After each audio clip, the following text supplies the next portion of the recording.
हो गया? हाँ, चाय नाश्ता करके निकलते, 10 मिनट दूर है यहाँ से, ऑटो ले लेंगे।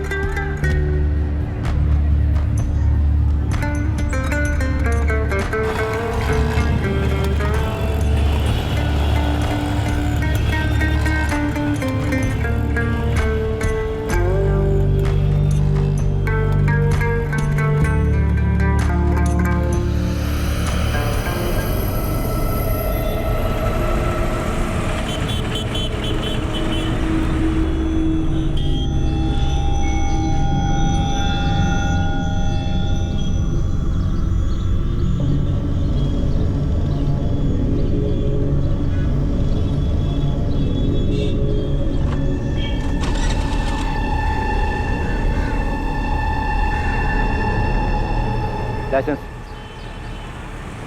ये सर। पेपर दिखा। सर 4 दिन पहले ही खरीदी है ना सर, तो पेपर से अभी ट्रांसफर नहीं हुए। खरीदने की रसीद वसीद तो होगी, वो दिखा। सर ये रसीद है सर, सेकेंड हैंड खरीदी है सर, कैश देके, वो भी गैरेज से सर, तो यही रसीद है सर। ये रसीद है? हाँ सर यही रसीद है। पहले ओनर के पेपर की कॉपी तो होगी, वो दिखा। सर पुराने ओनर का कोई पेपर नहीं है सर, यही रसीद है सर, गैरेज से खरीदी है सर। तो लाइसेंस जमा कर लेता हूँ, आराम से ट्रांसफर करा, कोर्ट में पेपर दिखा और लेके जा। सर काम धंधे वाला आदमी हो, कहाँ कोर्ट कचहरी के चक्कर काटता फिरूंगा सर। पेपर तो दिखाने पड़ेंगे, पुराने ओनर के गाड़ी ट्रांसफर करने की एप्लीकेशन कुछ तो दिखा। सर आपकी मैं गैरेज वाले मोहन से बात करा देता हूँ सर, 4 दिन पहले ही सर गाड़ी खरीदी सर, ये सर फोन पे बात कर लो। बाद में बात करवा, साइड में ले ले स्कूटर। सर साइड में लेगा। महज एक स्कूटर के पेपर्स की चेकिंग से इस केस की शुरुआत हुई। एक स्कूटर से शुरू हुआ यह केस एक के बाद एक कई हैरान कर देने वाले सच सामने लाने वाला था। रूटीन चेकिंग में मिला यह चोरी का स्कूटर एक मर्डर केस को रोशनी में लाने वाला था। साहब ये स्कूटर तो पिछले हफ्ते प्रदीप छोड़ के गया था, बोला उसके किसी ग्राहक का है, बेचना है, तो मैंने उसे सेल वाली लाइन में लगा दिया।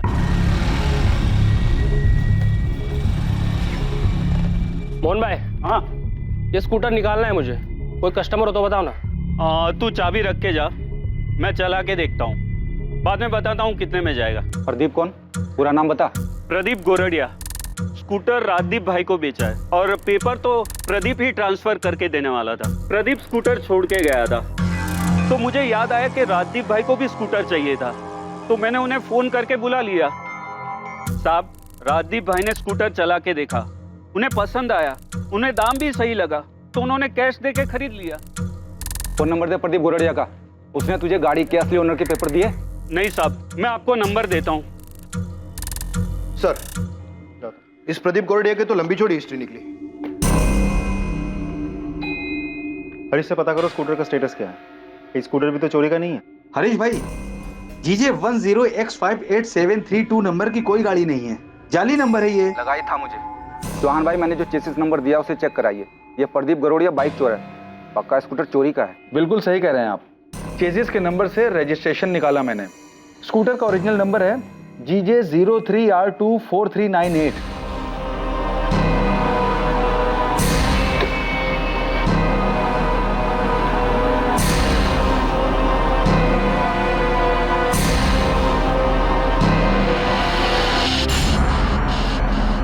आप जो नंबर बता रहे हैं GJ 03R24398, ये स्कूटर किसके नाम पर रजिस्टर है? सोनल पटेल। और हाँ, इसमें ऑनर का एड्रेस भी लिखा हुआ है, वृंदावन कॉलोनी का एड्रेस है।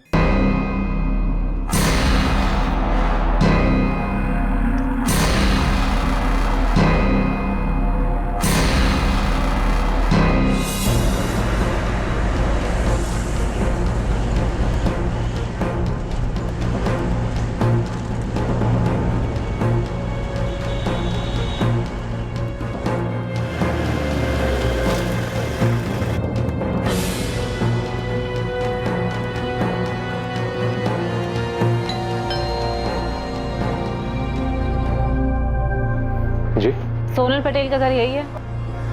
हाँ, छोटी बहन है मेरी। उसका स्कूटर चोरी हुआ है, पर चोरी की रिपोर्ट हमें कहीं नहीं मिली। हमने स्कूटर चोरी होने की कोई रिपोर्ट नहीं लिखवाई। स्कूटर सोनल के नाम ही है ना? बुलाइए उसे, कहाँ है वो?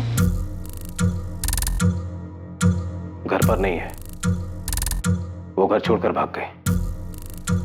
हमें तो ये भी नहीं पता था कि स्कूटर चोरी हुई है, हमें लगा कि वो स्कूटर लेकर भाग गई है। सोनल भाग गई तो आपने उसकी रिपोर्ट तो लिखवाई होगी? नहीं लिखवाई। आपने वो रिपोर्ट भी नहीं लिखवाई, क्यों? बोल। साहब मैंने देखा कि 3-4 दिन से वो स्कूटर एक ही जगह पे पड़ा था। किस जगह पे? विमन नगर है ना, उसकी एक गली में।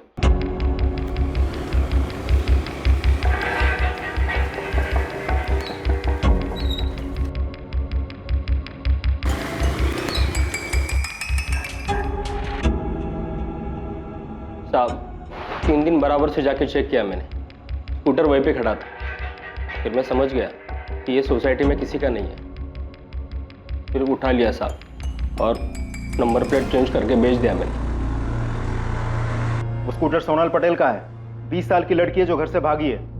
कहाँ है वो? साहब मैं बाइक चोर हूँ, मानता हूँ कि मैंने स्कूटर बेचा है, लेकिन मैं किसी सोनल पटेल को नहीं जानता हूँ साहब। देवांग जी, आपने सोनल की रिपोर्ट लिखवाई ही नहीं? नहीं। सोनल घर से कब भागी? 17 अक्टूबर को वो कॉलेज के लिए निकली थी, उसके बाद वापस ही नहीं आई। 17 अक्टूबर को गई है और अब तक घर नहीं लौटी, और आप लोगों को उसकी कोई फिक्र नहीं है? 18 की शाम को उसका फोन आया था, कहने लगी कि वापस नहीं आएगी। सोनल बेटा कहाँ है तू? तुझे पता कितना परेशान है हम यहाँ कि तू।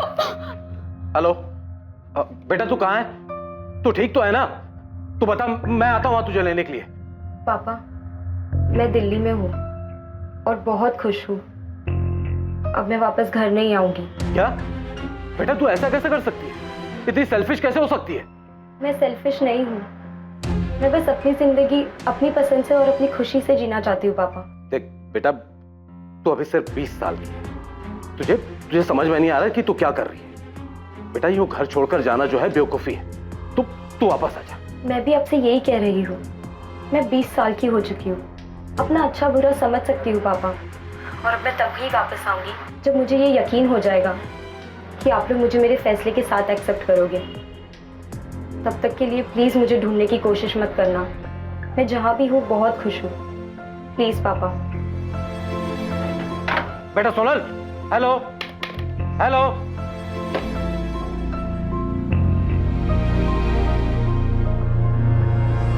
वो अपनी मर्जी से घर से भागी थी, वो खुश थे, तो क्या करते हैं? जबरदस्ती अपनी बेटी को घर वापस लेकर आते हैं, जबकि ये फैसला उसका खुद का था घर से भागने का। वो अपने मन की करके खुश है, और हम यहाँ सुरेश भाई और उनके परिवार वालों के सामने सर झुकाए बस माफी मांग रहे हैं।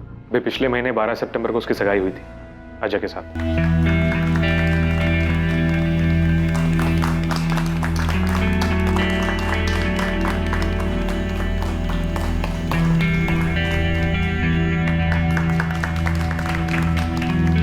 हमें कभी नहीं लगा था कि सोनल इस तरह घर छोड़ के भाग जाएगी। हमें तो ये भी नहीं पता था कि वो स्कूटर लेके गई है या स्कूटर छोड़ के गई। स्कूटर तो हमें मिल गया, पर सोनल नहीं। सोनल के घर से भाग जाने की कोई खास वजह? देखिए, सोनल की एंगेजमेंट हो चुकी थी, तो जाहिर सी बात है कि वो इस रिश्ते से खुश नहीं थी। सोनल का कोई बॉयफ्रेंड? जयेश परमार नाम का कोई लड़का है। पता नहीं आजकल के बच्चों को हो क्या गया है, वो इतने स्वार्थी हो गया है कि उन्हें अपनी मनमानी, अपनी मनमर्जी के अलावा कुछ दिखाई नहीं देता। वैसे स्कूटर कहां से मिला आपको? पेपर चेकिंग में पकड़ा गया। बाइक चोर ने नंबर प्लेट बदल के उसे बेच दिया था। वैसे अगर स्कूटर की कंप्लेन लिखानी है तो मैं लिखा देता हूँ। सर, ऐसा लगा जैसे सोनल की फैमिली सोनल के बारे में बात ही नहीं करना चाहती। सोनल के भाई योगेश ने सोनल की बात काटी और स्कूटर की बात शुरू कर दी। लड़की बालिग है, 20 साल की? Yes sir. और लड़का? लड़के का सिर्फ नाम बताया उन्होंने, जयेश परमार। उसके अलावा वो कुछ नहीं जानते। जाहिर है लड़का भी बालिग ही होगा, दोनों की लव स्टोरी भी होगी और अफेयर चल रहा होगा। Yes sir. सर, जिस तरह सोनल स्कूटर छोड़ के गई है, घर वालों ने कोई कंप्लेंट तक नहीं लिखवाई। पारुल, तुम्हें इसमें कुछ अटपटा लग रहा है? यस सर, मुझे सोनल की फैमिली का बिहेवियर बहुत अजीब लगा। सर, हमें पता तो लगाना चाहिए। ठीक है, पता लगाओ लड़का कौन है। देखिए, मैंने आपको पहले भी बताया था कि हमें सिर्फ उसका नाम पता है, जयेश परमार। ना उसे कभी देखा है, ना कभी उससे मिले हैं। देवांग जी, आपको कुछ तो पता होगा नाम के अलावा कि जयेश कहाँ रहता है, सोनल उससे कहाँ मिली, कब मिली? नहीं, हमें तो उस लड़के के बारे में तब पता चला जब एंगेजमेंट के बाद सोनल ने अपनी भाभी प्रिया को उस लड़के के बारे में बताया। सोनल, कौन है ये जयेश और अचानक कहाँ से आ गया? अचानक नहीं आया भाभी, 1 साल से जानती हूँ जयेश को, प्यार करती हूँ उससे। भाभी, मैं अजय से नहीं, जयेश से शादी करना चाहती हूँ। सोनल, तुझे पता है ना तेरी सगाई हो चुकी है? और अगर ऐसा कुछ था तो तूने सगाई से पहले क्यों नहीं बताया? भाभी प्लीज, मैं किसी ऐसे इंसान से शादी नहीं करना चाहती जिसके साथ मैं कभी खुश नहीं रह पाऊंगी। भाभी प्लीज, आप ही मेरी मदद कर सकती हो। सोनल, मुझे नहीं जानना ये जयेश परमार है कौन। दिमाग ठीक है तेरा? सगाई हो चुकी है तेरी और दिसंबर में शादी की डेट फिक्स हो गई है। बेटा अजय हमारी बिरादरी का, हमारी बराबरी का है। तुझे क्यों लगता है तू वहां खुश नहीं रहेगी? बेटा राजकोट में दो बंगले हैं उनके, मुंबई में भी घर है, खूब पैसा है उनके पास।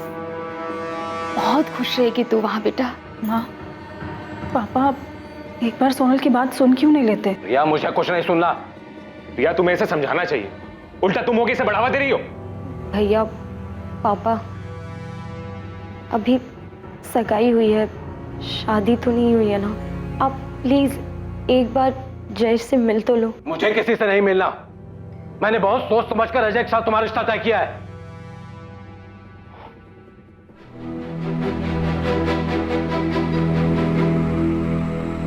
बेटा, मैं बाप हूं तुम्हारा। अरे तुम्हारा बुरा नहीं चाहूंगा। जयेश वैस जो भी है ना, सब भूल जाओ और इतना याद रखो कि अजय तुम्हारा होने वाला पति है। देख बेटा, राजकोट में हमारी और अजय की पापा की इज्जत है, नाम है। अरे क्या कुछ नहीं सोचा तेरी शादी के लिए? अरे इतने धूमधाम से शादी करेंगे कि पूरा शहर देखता रह जाएगा। तो फालतू की बातें सोचना बंद कर और शादी की तैयारी कर। संभालो इसे। हमें लगा वो समझ गई है, उसे इस शादी से कोई प्रॉब्लम नहीं है। हमें तो इस बात का भी अंदाजा नहीं था कि वो उस लड़के के साथ भाग जाएगी। देवांग जी, आपको कैसे पता कि सोनल जयेश के साथ ही भागी? इसमें पता होने वाली क्या बात है? यही कि क्या वो वाकई में ही भागी है? देखिए मैडम, आप हमारे जले पर नमक छिड़क रही। मेरी बेटी, जिसकी खुशी के लिए मैंने क्या कुछ नहीं किया, उसे एक मिनट भी अपनी फैमिली के बारे में नहीं सोचा और उस लड़के के साथ भाग गई। वो जहां भी रहे खुश रहे, मुझे कोई दिक्कत नहीं। पर मैडम, मेरी आपसे रिक्वेस्ट है, ये मेरा फैमिली मैटर है, प्लीज आप इसमें दखल ना दें।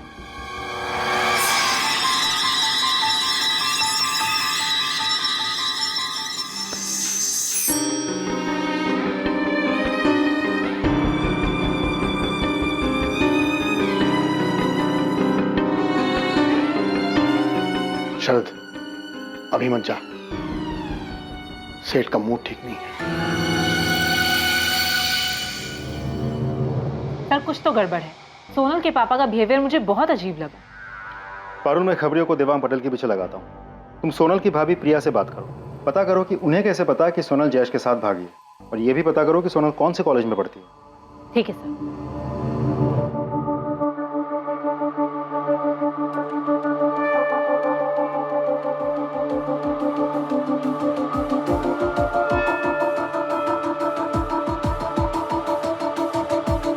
प्रिया,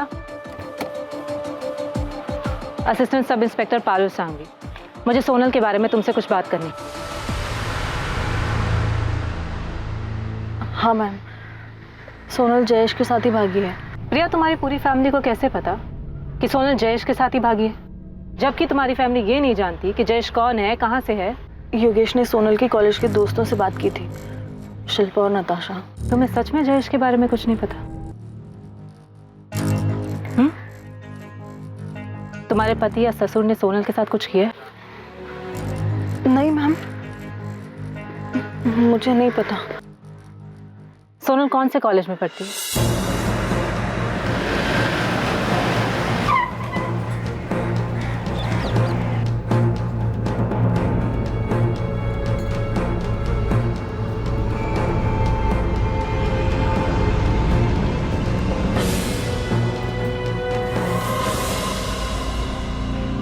हाँ मैम, सोनल के भैया ने मुझे कॉल किया था और जिस दिन से सोनल ने कॉलेज आना बंद कर दिया है उसी दिन से जयेश परमार भी कॉलेज नहीं आया था, और मैंने ये बात योगेश भैया को बताई भी थी। तो इसका मतलब उन दोनों ने भागने की प्लानिंग पहले से ही कर रखी थी?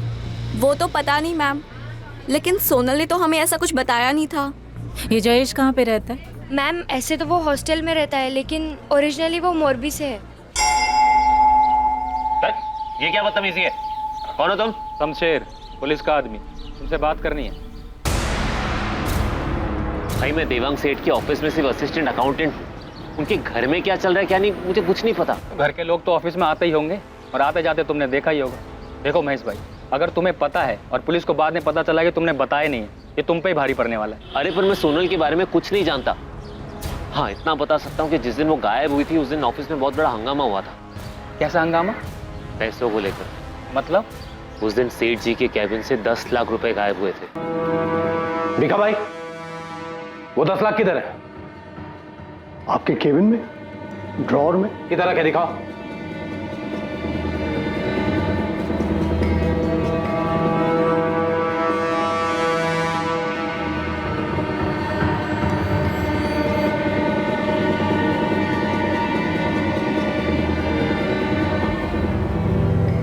सेठ, पैसे तो यहीं रखे थे, एक बड़े से एनवेलप में। मैंने खुद अपने हाथों से रखे थे। रखे थे तो दो ना। पैसे तो यहीं थे, लेकिन अभी वो है ही नहीं। तो गए कहां पैसे? पैसों के पैर लग गए, ये 10 लाख हवा हो गए। मैंने पैसे खुद यहां रखे थे, मैं सच कह रहा हूं। सेठ, आपके ड्रॉवर में मेरा कोई काम ही नहीं है, मैं क्यों खोलूंगा उसे? सेठ जी इतना पैसा तो हर तीसरे दिन आता है, हम तो कभी हाथ भी नहीं लगाते। पैसे तो बीका भाई के पास ही रहते। हाँ सेठ, पैसे मेरे पास ही थे और मैंने उसे ड्रॉर में रखे थे। 10 बार सुन चुका हूं मैं ये, यही रखे थे, यही रखे थे। अगर थे तो गए कहां? सेठ, वो क्या? 1:30 बजे सोनल बिटिया यहाँ आई थी, आपके केबिन में गई थी। सोनल? हाँ बीका भाई सही कह रहे हैं, मैंने 2:30 बजे सोनल को आपके कैबिन से निकलते देखा था।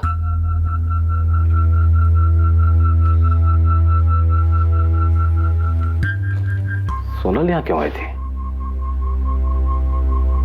वो मेरे केबिन में क्या कर रही थी? उसने कहा कि उसे आराम करना है। अरे सोनल बेटिया, जय श्री कृष्ण। आज तुम यहाँ कैसे? जय श्री कृष्ण काका। वो मेरी ना क्लास है एक्चुअली 2:30 बजे, तो 1 घंटा है मेरे पास, सोचा ऑफिस आकर पापा के कैबिन में आराम कर लूँ। लेकिन सेठ तो आज ऑफिस में नहीं है, साइट पर गए हैं। ओ ठीक है, तो आप कैबिन खुलवा दीजिए, मैं थोड़ी देर आराम करके चली जाऊंगी। ठीक है।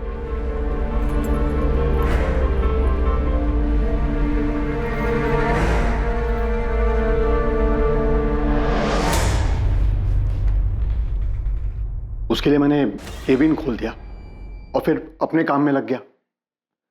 वो कब चली गई मुझे पता ही नहीं।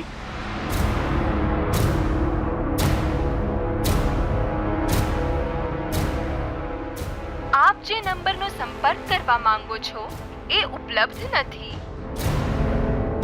सोनल का फोन बंद आ रहा है। भिखा भाई, सोनल मुझसे बिना पूछे 10 लाख रुपए लेकर जाएगी। सेठ, मुझे सचमुच नहीं पता क्या हुआ था। सेठ, मैंने तो सोनल को जाते वक्त भी नहीं देखा। सेठ जी बहुत परेशान थे, तभी के तभी ऑफिस से निकल गए। सोनल उसी दिन गायब हुई थी क्या? हाँ, हमें अगले दिन पता चला कि सोनल भाग गई है। सच में भाग गई है? हाँ, हमें तो यही पता है किसी जयेश परमार नाम के लड़के के साथ भागी है। ये जयेश परमार की लीव एप्लीकेशन, 15 अक्टूबर से वो छुट्टी पे। लेकिन इस एप्लीकेशन में लिखा है कि जयेश ने अपने कजन की शादी के लिए छुट्टी ली थी। हमें भी यही बताया था उसने। Jayesh Parmar 3rd year commerce और Sonal Patel 2nd year commerce की स्टूडेंट है। अभी जब आपने बताया तो हमें पता चला कि वो दोनों भाग गए हैं। सोनल पटेल के क्लासमेट नताशा और शिल्पा ने भी हमें कुछ नहीं बताया। सर, मुझे जयेश परमार के मौलवी वाले घर का एड्रेस मिल सकता है? अब ये मामला थोड़ा सीरियस लग रहा है। सीरियस तो है साहब। सर, स्कूटर की चोरी की कार्रवाई तो चल ही रही है, लेकिन मुझे लगता है हमें सोनल और जयेश के गायब होने की जांच भी करनी चाहिए। साहब, ये मामला बहुत अजीब है। उधर लड़की गायब है, लेकिन उसकी फैमिली में से किसी ने भी मिसिंग कंप्लेन नहीं की, और लड़के की फैमिली में क्या हो रहा है ये भी किसी को नहीं मालूम। हाँ पर कॉलेज से कुछ पता चला? सर, जयेश ने 15 अक्टूबर से 15 दिन की छुट्टी की एप्लीकेशन दी थी अपने किसी कजन की शादी में जाने के लिए, लेकिन सर उसका ऐसा कोई कजन है ही नहीं, और जयेश के माँ बाप को तो ये आइडिया भी नहीं है कि उनका बेटा जयेश हॉस्टल में नहीं है। मतलब कॉलेज वालों को ये लगता है कि वो छुट्टी पे घर गया है और घर वालों को लगता है कि वो हॉस्टल में है। जी सर। सर, मैं जयेश के माँ बाप से मिलने मौरबी जा रही हूँ। सर, पक्का यहाँ कुछ तो बहुत बड़ी गड़बड़ है।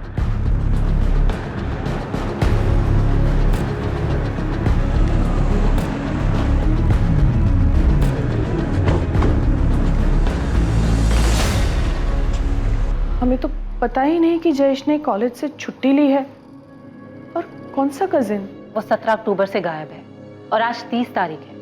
आपने एक बार भी अपने बेटे को फोन नहीं किया? नहीं, क्योंकि हमेशा वही फोन करता है, और इस बार जब उसने फोन नहीं किया तो हमें लगा कि वो शायद पढ़ाई में बिजी होगा। मेरा बेटा जयेश हॉस्टल में नहीं है तो कहाँ है? उसका तो फोन भी बंद आ रहा है। इतने दिन में आपने अपने बेटे को एक बार भी फोन नहीं किया। आज जब हमने आकर आपसे पूछा तो आपको पता लगा। हमें राजकोट में एक स्कूटर मिला है जो सोनल पटेल के नाम पे है। जब हम उसके घर गए तो हमें पता लगा कि सोनल पटेल घर से भागी है और वो आपके बेटे जयेश के साथ भागी है। जयेश ऐसे कैसे कर सकता है? उसे मैंने बहुत समझाया था जब सोनल के बारे में उसने मुझे बताया था। तू कॉलेज से छुट्टी लेकर ये बताने आया है कि तुझे शादी करनी है किसी सोनल पटेल से। सोनल पटेल?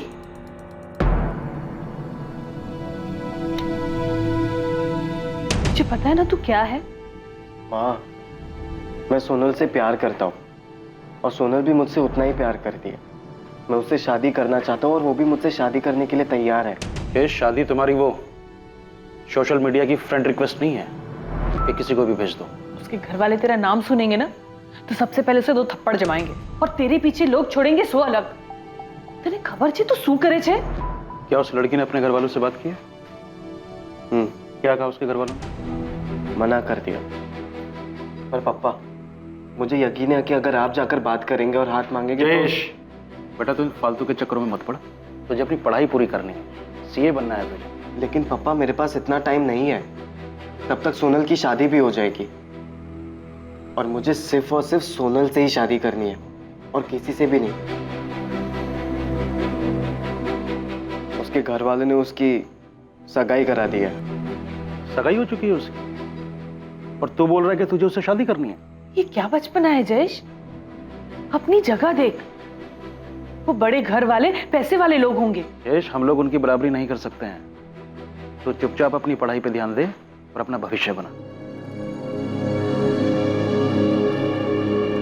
जयेश, क्या सचमुच में उस लड़की के साथ?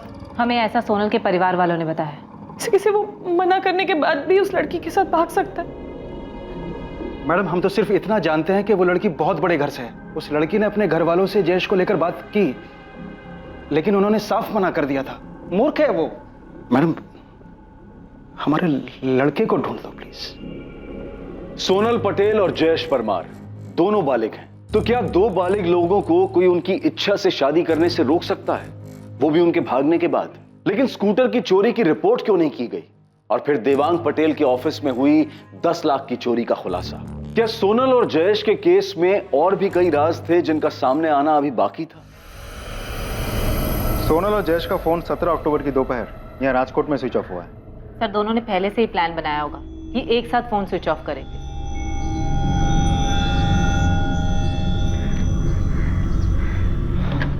सोनल, हमें फोन भी फेंकना होगा। मैंने देखा पुलिस फोन के IMEI नंबर से लोकेशन ट्रेस कर लेती है। ठीक है, तो फिर हम फोन यहाँ नहीं कहीं और फेंकते हैं। Parul, yes sir. You are right. Sonal और जयेश दोनों का फोन एक साथ एक ही लोकेशन पे स्विच ऑफ हुआ है। और सर, दोनों भागकर दिल्ली तो बिल्कुल नहीं गए। मैं दिल्ली में हूँ और बहुत खुश हूँ। तो देवांग पटेल के फोन रिकॉर्ड में 18 अक्टूबर की शाम को जो कॉल आया था वो कॉल सोनल ने दिल्ली से नहीं बल्कि सूरत के एक PCO से किया था।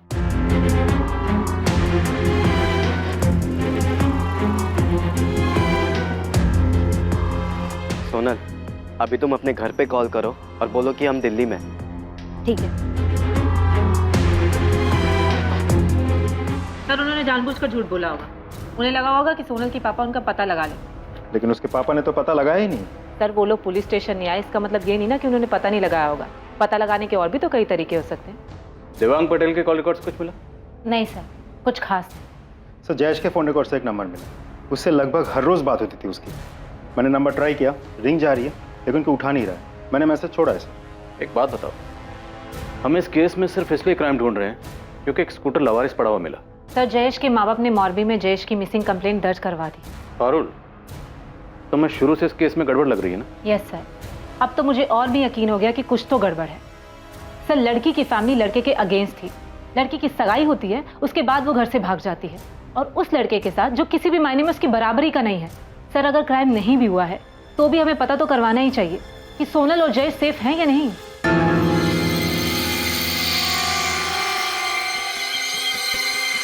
लड़के के माँ बाप ने मोरबी में पुलिस कंप्लेंट की है। जब पुलिस उनके पास गई तो उन्होंने बताया कि उन्हें पता ही नहीं है कि उनका बेटा सोनल के साथ भाग गया है। योगेश, रिया को जरूर कुछ पता है, एक बार बात करो उससे। तो कल रात पूछा था उससे मैंने, उसे भी कुछ नहीं पता। तुम्हें लगा उसने सच बोला?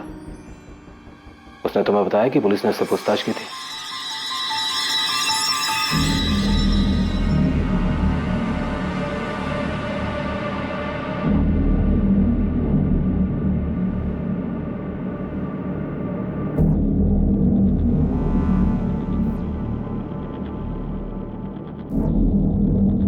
આપ જે નંબરનો સંપર્ક કરવા માંગો છો એ ઉપલબ્ધ નથી.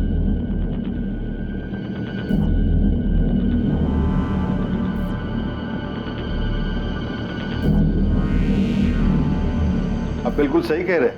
ये अंगूठी हमारी आनंद एंड विठल भाई ज्वेलरी स्टोर से ही खरीदी गई। काशीराम जी, आप मुझे बता सकते हैं कि अंगूठी आपकी किस ब्रांच से किसने और कब खरीदी?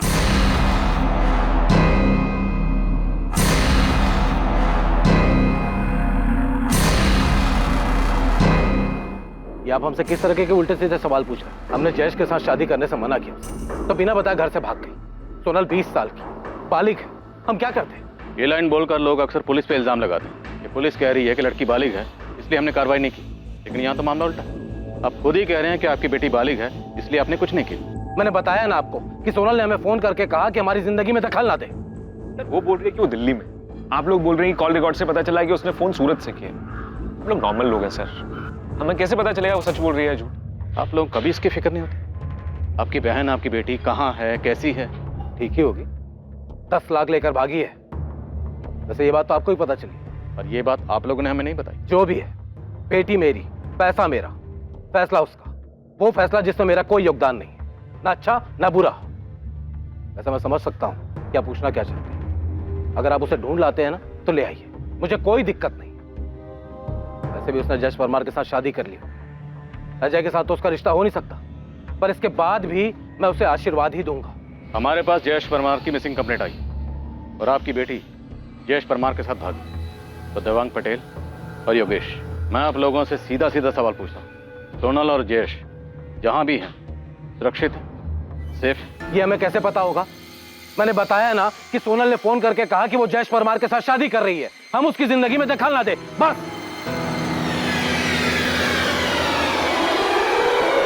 जिस दिन सोनल घर से भागी थी उसी दिन उसकी मिसिंग कंप्लेंट लिखवा देनी चाहिए थी।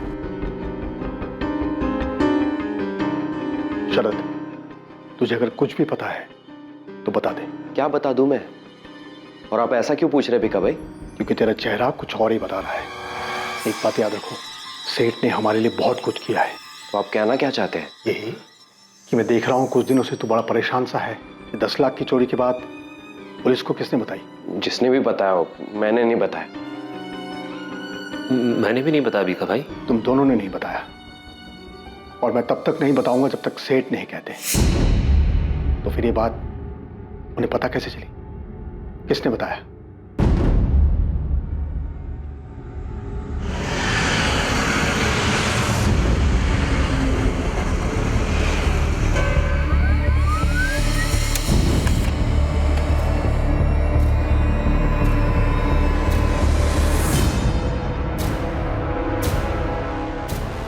सर, आप जिस अंगूठी की बात कर रहे हैं वो इसी लड़की ने हमारी राजकोट वाली ब्रांच से खरीदी थी। देखिए, आपकी राजकोट वाली ब्रांच के पास इसकी डिटेल्स तो होंगी। कौन है ये, कहाँ रहती है, कुछ बता सकते हैं आप? नहीं सर, बिल तो नहीं।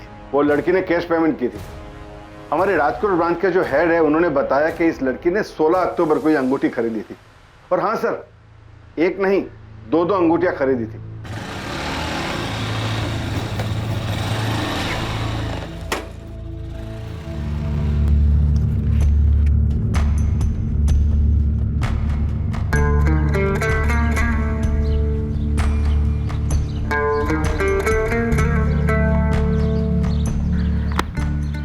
ये देखो, ये रिंग मैं तुम्हें पहनाऊंगी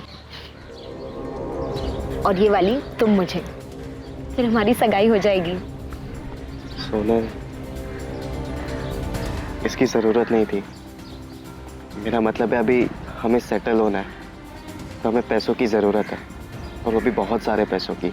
तुम पैसों की टेंशन मत लो, पैसों का इंतजाम हो गया है। कल सुबह हमारे पास ढेर सारे पैसे होंगे। कैसे?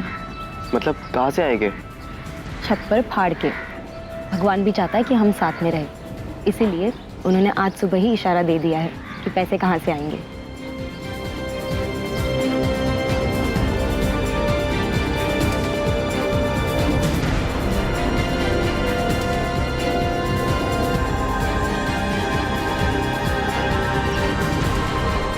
रवि, इस लड़की ने ये अंगूठी राजकोट से खरीदी थी। फौरन अपनी एक टीम लगाओ और पता करो कि ये लड़की कौन हो सकती है। जी सर।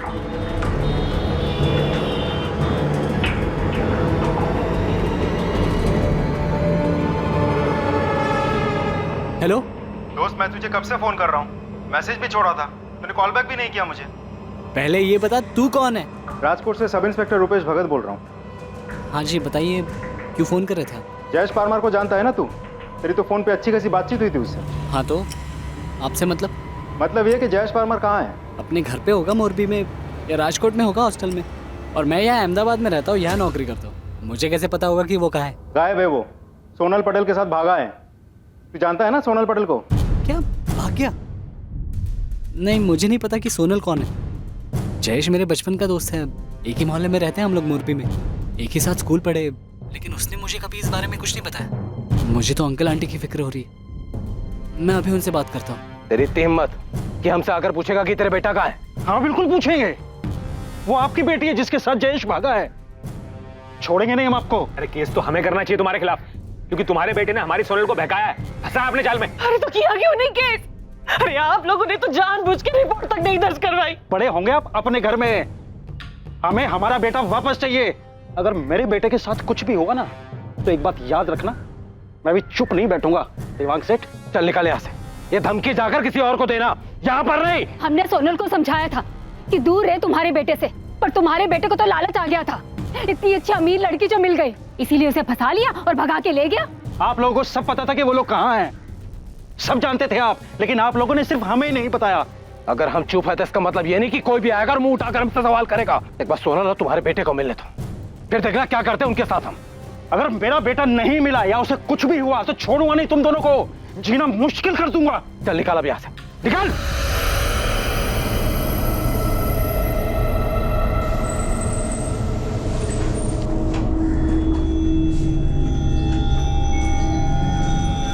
अब गांधीनगर क्राइम ब्रांच भी सोनल पटेल को ढूंढ रही है। ये फोटो भेजा उन्होंने। क्यों? वो क्यों ढूंढ रहे हैं? मैडम 2 दिन पहले 3 नवंबर को गांधीनगर के पास जो मैसाना रोड पे जंगल है, वहां 2 डेड बॉडी मिली।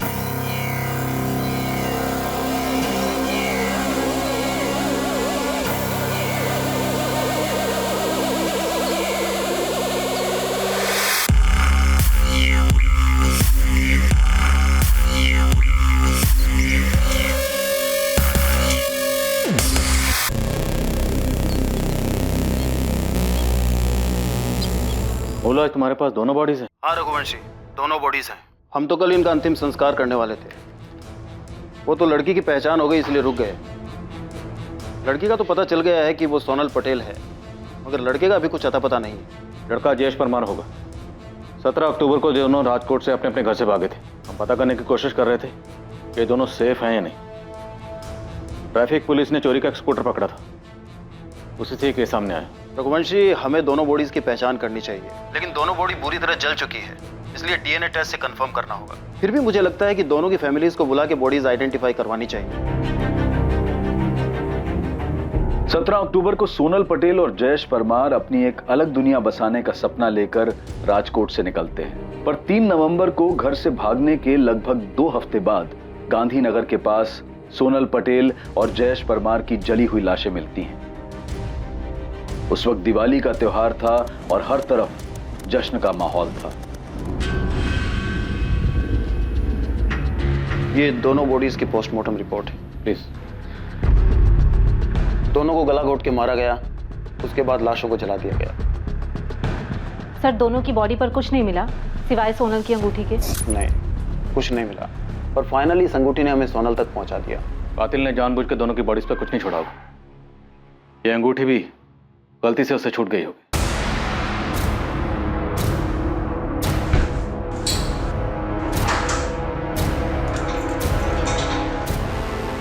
सर, ये तो पक्का है कि सोनल और जयेश सूरत में थे, लेकिन फिर भी इन दोनों की डेड बॉडी हमें गांधीनगर में कैसे मिली? मतलब कोई तो है जो जानता था कि ये दोनों कहाँ थे। सोनल ने अपने पिता के केबिन से 10 लाख रुपए चुराए थे। 10 लाख, अच्छी खासी रकम थी उनके पास। वो दोनों कहाँ जाने वाले थे? गांधीनगर तो नहीं थे, क्योंकि इन दोनों की तलाश में गांधीनगर का चप्पा चप्पा छान मारा था हमने। और अहमदाबाद, वहाँ पता किया था आप लोगों ने? नहीं, क्योंकि अंगूठी के जरिए हमें पता चल चुका था कि लड़की राजकोट से है। तो क्या ये उनकी प्लानिंग का हिस्सा होगा कि सूरत से कॉल करेंगे और उसके बाद किसी और शहर चले जाएंगे, शायद अहमदाबाद? सोनल के बाप और भाई के अलावा कोई नहीं हो सकता। उन्होंने ही मारा है मेरे बेटे को। काका, जयेश ने आपको कुछ बताया था कि वो और सोनल कहाँ जा रहे हैं, कहाँ छुपे हैं? बेटा अगर हमें पता होता कि वो भागने की सोच रहा है तो क्या मुझे रोकते नहीं? पता नहीं जयेश ने ऐसा क्यों किया। मैंने उसे समझाया था कि वो बड़े लोग हैं, बड़े घर वाले हैं, और जब वो मना कर चुके थे तो पता नहीं फिर भी उसने ऐसा क्यों किया।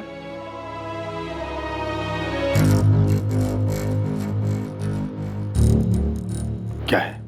बीका भाई आपसे एक बात करनी थी। पुलिस का एक खबरी शमशेर बहुत दिनों से मेरे पीछे पड़ा हुआ है।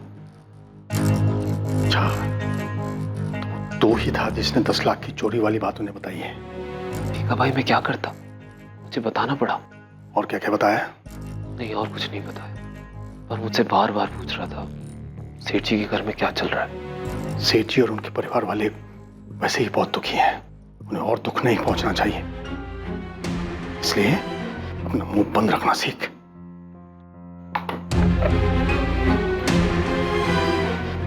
पापा, पापा, शरद का फोन स्विच ऑफ आ रहा है। मैंने इससे कहा था कि क्रियाक्रम के बाद में, पर वो गायब है। कहीं कुछ गड़बड़ ना कर दे। मैं आपको अपना नाम नहीं बता सकती, लेकिन मैं सोनल और जयेश के बारे में कुछ जरूर बता सकती हूँ। क्यों? तुम नताशा पुरोहित हो या शिल्पा अजमेरा? क्यों अपनी पहचान छुपाने की कोशिश कर रही हो? देखिए, मैंने आपको शुरू में ही बता दिया था कि मैं आपको अपना नाम नहीं बता सकती। मैं सोनल और जयेश के बारे में कुछ बताना चाहती हूँ। ठीक है, बताओ क्या बताना चाहती हो। एक आदमी है जो कि घर से भागे लड़के लड़कियों की मदद करता है, उनको रहने के लिए जगह देता है और उनकी फैमिलीज और किसी भी तरह के खतरे से उनको बचाता है। सोनल और जयेश उसी आदमी के पास गए थे। हाय सर, मैं जयेश परमार। मैं सोनल पटेल। जयेश, सोनल, अब तुम दोनों को डरने की कोई जरूरत नहीं है। यहाँ पर तुम पूरी तरह से सेफ हो। मैं तुम दोनों को विश्वास दिलाता हूँ कि यहाँ तुम्हें किसी बात का कोई खतरा नहीं।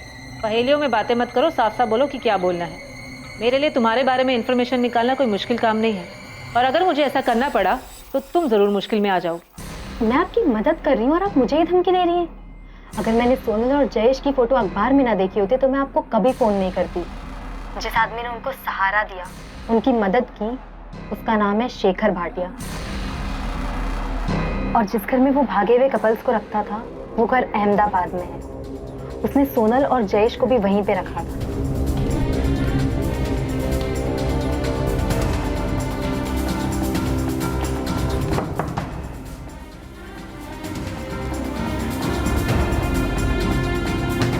सोनल, जयेश, आओ आओ। ये तुम लोगों का बेड है और ये कबर्ड। जब तक तुम्हारा दिल चाहे तब तक यहाँ रह सकते हैं। और हाँ, चिंता करने की कोई जरूरत नहीं। इस जगह पे तुम दोनों बिल्कुल सेफ।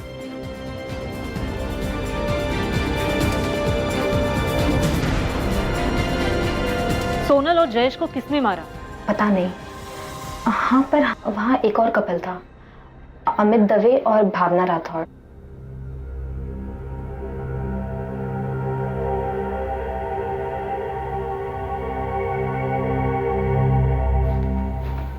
भावना, मैं नीचे होकर आता हूँ। ठीक है।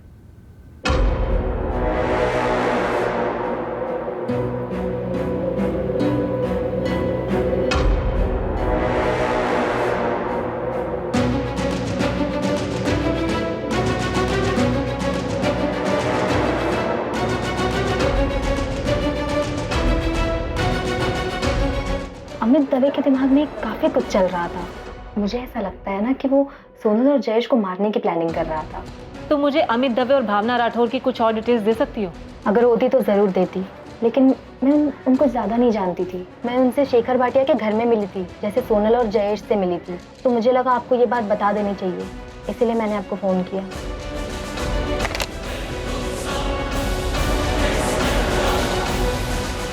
घर से भागा हुआ एक और जोड़ा अमित और भावना जयेश और सोनल का मर्डर करेंगे। मकसद? सर मकसद पता नहीं, लेकिन हमें अहमदाबाद के शेखर भाटिया का पता लगाना चाहिए। शायद वहां से हमें कोई क्लू मिल जाए। सर, देवांग पटेल के ऑफिस का एक एम्प्लॉई है, शरद राजपूत। कुछ कन्फेस करना चाहता है लेकिन छुपा बैठा है। उसे डर है कि देवांग पटेल उसको नुकसान पहुंचा सकता। देवांग पटेल का इतना डर कि उसके डर की वजह से एक आदमी छुपा बैठा है। सर, मैंने सेठ की डर से अपना फोन भी स्विच ऑफ कर दिया। मुझे बहुत डर लग रहा है सर। शरद, तुम्हें सोनल और जयेश के मर्डर के बारे में पता था? सर मुझे जो कुछ भी पता है मैं सब कुछ बता दूंगा आपको, लेकिन आपको मेरी बात का विश्वास करना पड़ेगा। अरे पहले तुम सामने तो आओ, या फिर हमें बता दो तुम कहाँ छुपे बैठे हो। तुम्हें लेने हम वहाँ आ जाएंगे। शरद, विश्वास के लिए तुम्हारे सच बोलने की जरूरत है। अगर तुम सच बोलोगे तो हम जरूर विश्वास करेंगे। सर, उसके बाद शरद ने फोन स्विच ऑफ कर दिया, लेकिन उसने कहा कि कल पुलिस स्टेशन आएगा। शरद का नंबर ट्रैक करो, पता लगा उसने ये फोन कहाँ से किया था। बच के नहीं निकलना चाहिए, और हमसे पहले वो किसी और के हाथ नहीं लगना चाहिए। सर, फारूक, अहमदाबाद में अपने आदमियों को काम पे लगाओ। पता लगाओ ये शेखर भाटिया कौन है जो घर से भागे हुए प्रेमी जोड़ियों को प्रोटेक्शन देता था। जयेश और सोनल उस तक कैसे पहुंचे, और कातिल जयेश और सोनल तक कैसे पहुंचे।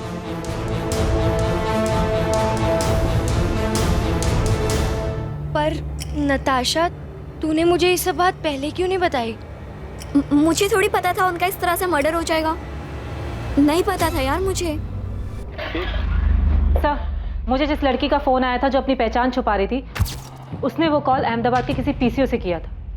उस लड़के ने यह भी बताया था ना कि जयेश और सोनल अहमदाबाद में। जी सर, और उसने ये भी बताया कि शेखर भाटिया नाम का एक सामाजिक कार्यकर्ता है जो घर से भागे हुए कपल्स की मदद करता है। सोनल और जयेश को रहने के लिए जगह भी शेखर भाटिया ने ही दिलवाई। सोनल, जयेश, आओ। अब ये शेखर भाटिया हमें बता सकता है कि अमित दवे और भावना राठौर कौन है, और अगर उन लोगों ने ही जयेश और सोनल को मारा था तो उनका मकसद क्या था। फारूक, शमशेर से कहो इस शेखर भाटिया का पता लगा।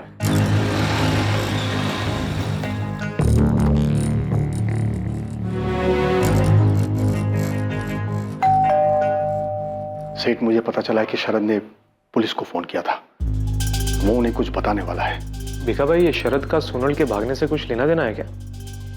क्या बताएगा वो उन्हें? नहीं पता, लेकिन कुछ दिनों से उसका बर्ताव बड़ा अजीब सा था। क्या उसे सब कुछ पता है? नहीं बोल पाऊंगा सेठ, लेकिन ये 10 लाख वाली बात भी ऑफिस से ही लीक हुई थी। महेश ने पुलिस के किसी खबरी को बताया था। 10 दिन में सांप पाल के रखे हुए हैं, चैन से शोक भी मनाने नहीं देते।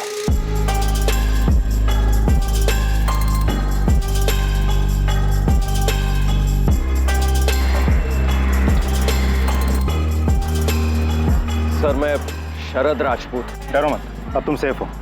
गाड़ी में बैठो।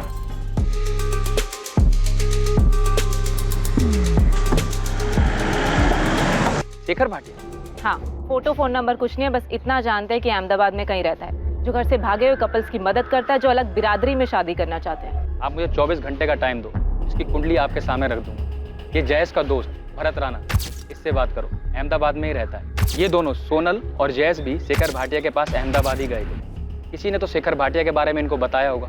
ये शेखर या तो जयेश का दोस्त होगा, या तो सोनल की दोस्त शिल्पा या नताशा में से किसी ने इसके बारे में बताया होगा। मैं उनसे बात करती हूँ, तो तब तक शेखर भाटिया को लेकर।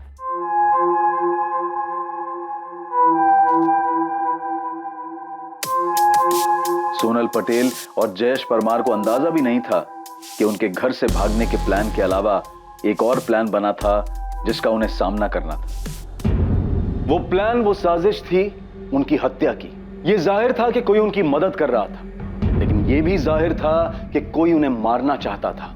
कई साजिशें रची गई थी और पुरजोर कोशिश हो रही थी इन साजिशों को अंजाम तक पहुंचाने की। सोनल अपनी हदों को पार कर रही थी और मैंने उसकी मदद की थी सर, लेकिन मैं डर गया था जब मुझे पता चला कि किसी ने उन्हें मार डाला। सीधा और साफ बताओ, तुमने सोनल की क्या मदद की थी और किस बात के लिए उसे आगाह किया था? सर, सोनल मुझे राखी बांधती थी, भाई मानती थी मुझे वो। ये सब हम बाद में सुन लेंगे शरद, सीधे पॉइंट पे आओ। 17 अक्टूबर को सोनल ऑफिस आई थी, तब मैंने उसे 10 लाख रुपए चुराते हुए पकड़ लिया था।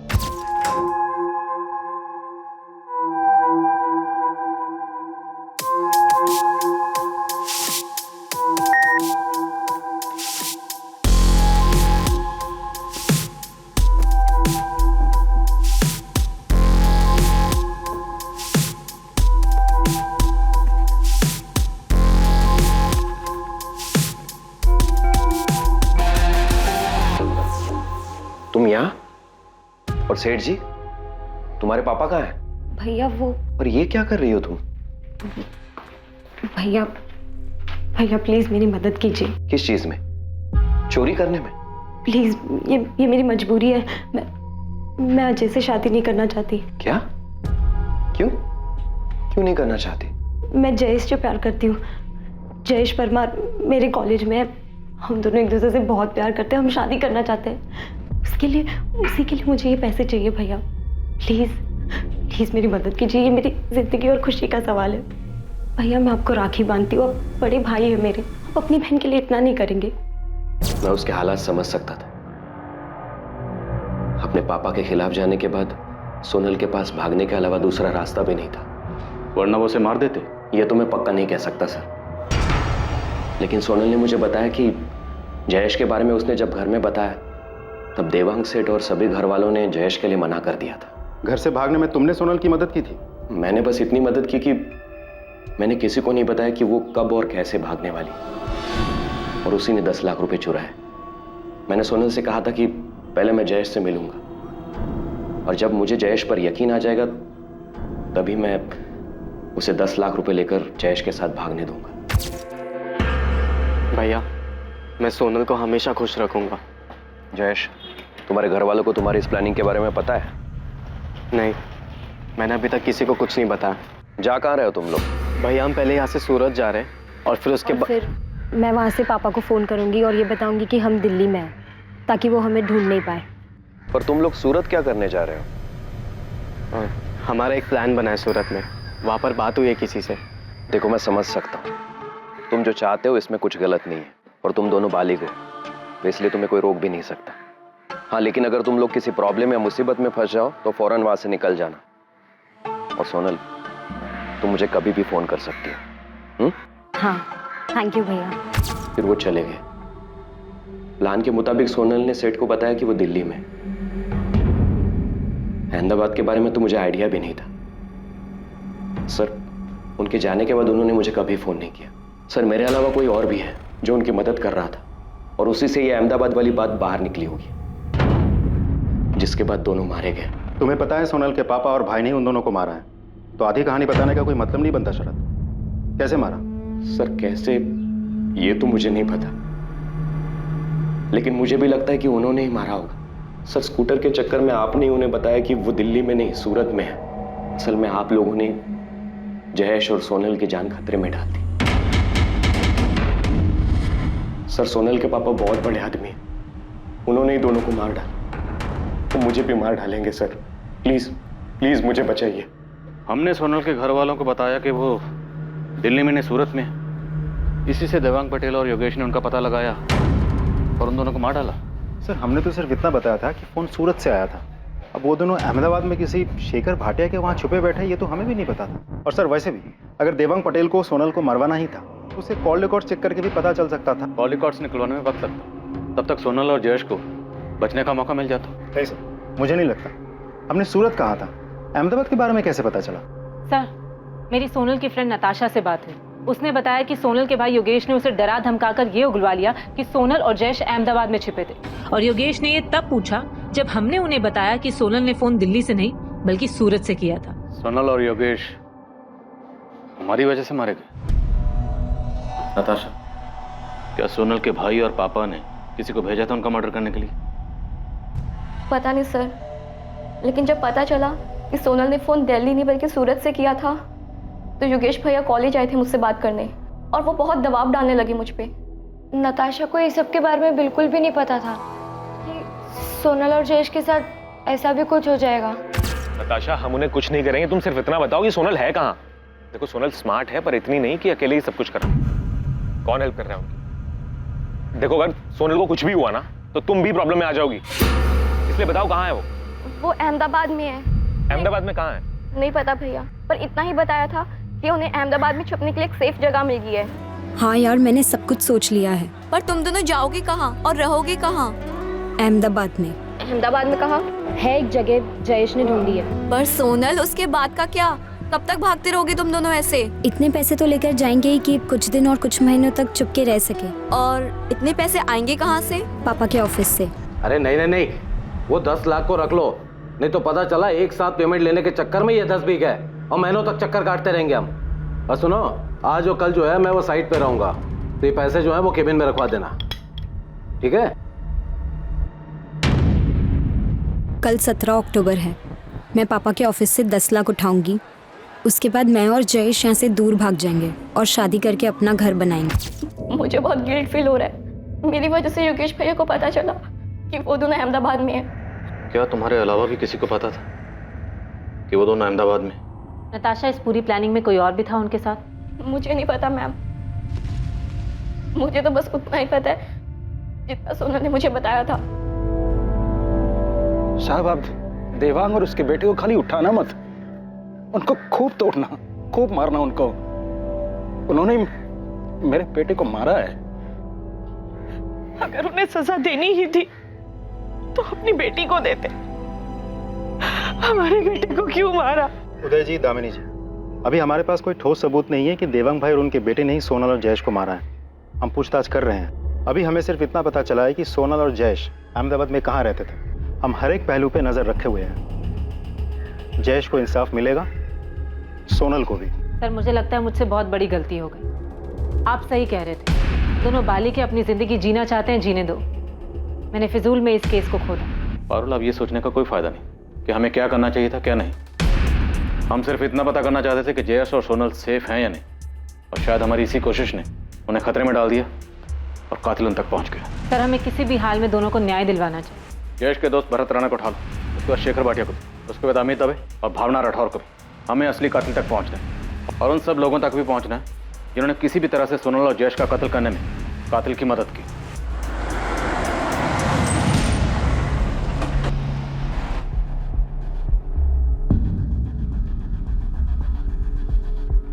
शेखर भाटिया जी, आप कौन? शेखर जी, राजकोट में पुलिस आपको ढूंढ रही है। क्यों, किस लिए? सोनल पटेल और जयेश परमार के लिए। सोनल और जयेश? क्या हुआ उन दोनों को? उन दोनों का मर्डर हो चुका है। गांधीनगर में उन दोनों की जली हुई बॉडी मिली है। क्या? काश जयेश मेरे पास आया होता, काश उसने मुझे बताया होता कि मैं ऐसा कुछ करने के बारे में सोच रहा। सच में भरत, उसने तुम्हें कुछ नहीं बताया? बताया होता तो मैं उसे ऐसा कुछ करने ही नहीं देता ना। मैडम, जयेश अपनी माँ बाप की इकलौती औलाद था। मेरी तरह बहुत गरीब परिवार से था। माँ बाप ने कितने सपने देखे थे उसके लिए, पढ़ाई में अच्छा था, सीए बनना चाहता था। यानी सब क्या? भरत, हम सिर्फ ये जानना चाहते हैं कि सोनल और जयेश शेखर भाटिया तक कैसे पहुंचे, और अगर सोनल के भाई और बाप ने उन दोनों का मर्डर किया है तो वो उन दोनों तक कैसे पहुंचे और उन दोनों को कैसे मारा। आप बताइए, मैं आपकी मदद कैसे करूं जबकि मुझे कुछ भी नहीं पता है सिवाय इसके कि वो मेरा अच्छा दोस्त था। मुझे तो उस पर दुख कम गुस्सा ज्यादा आ रहा है। फाइनल ईयर में था, ये बन जाता अगले साल तक। पूरी लाइफ पड़ी थी उसके सामने, लेकिन नहीं, शादी और प्यार का भूत सवार हो गया। भरत, अब जो हो चुका उससे बदला नहीं जा सकता। तुम हमें बस। मैडम, मैं भी आपसे यही कह रहा हूँ कि जो हुआ है उसके बारे में मुझे कुछ नहीं पता है। मुझे तो ये समझ में नहीं आ रहा है कि मैं उसके माँ बाप को कैसे समझाऊं। वो बार बार मुझे एक ही बात बोले जा रहा है कि तू तो उसका अच्छा दोस्त था, तूने क्यों नहीं समझाया उसे। अब मैडम, मैं उसे कैसे समझाता, क्योंकि जयेश ने मुझे कुछ बताया नहीं इसके बारे में। अगर बताया होता ना तो उसको 2 थप्पड़ लगा देता, सारा ये प्यार और शादी का भूत उतार देता। भरत,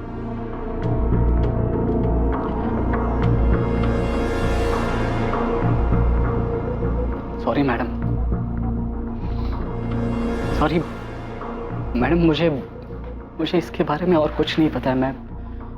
मैं इससे ज्यादा और आपकी मदद नहीं कर सकता। आपको लगता है कि आपने हमें बताया कि सोनल ने सूरत से फोन किया था और योगेश ने उसकी फ्रेंड नताशा से पता कर लिया कि वो अहमदाबाद में है, और हमने वहां किसी को बेचकर उसे मरवा दिया। अगर ऐसा है तो सबूत लाइए, केस बनाइए या कोर्ट में अर्जी दीजिए, फिर हमसे ये सवाल करना, और तब भी मेरा यही जवाब होगा कि हमने कुछ नहीं किया। समझाए? आपके पास टाइम होगा वेस्ट करने के लिए, हमारे पास नहीं। चलो, अगर आप लोगों ने नहीं भी मारा तब भी ये जानना नहीं चाहेंगे कि सोनल को किसने मारा? ऐसा कैसे हो सकता कि एक बहन मारी जाती है और एक बेटी मारी जाती है, लेकिन भाई और बाप को कोई फर्क नहीं पड़ता? बचपन से लेकर आज तक मैंने उसकी सारी ख्वाहिशें पूरी की। जिस चीज पर हाथ रखा मैंने उसे ला कर दिया। अपने 18वें जन्मदिन पर मुझे उसने कहा कि पापा मुझे स्कूटर चाहिए। मैंने खुद ने जाकर उसे स्कूटर ला कर दिया। आपने अपनी बेटी के लिए जो किया हर माँ बाप अपनी औलाद के लिए करते हैं, लेकिन इससे आपको अपनी बेटी को मारने का लाइसेंस नहीं मिल जाता, वो भी सिर्फ इसलिए क्योंकि वो अपनी पसंद के लड़के से शादी करना चाहती थी। उसने तो कर भी ली होगी शादी।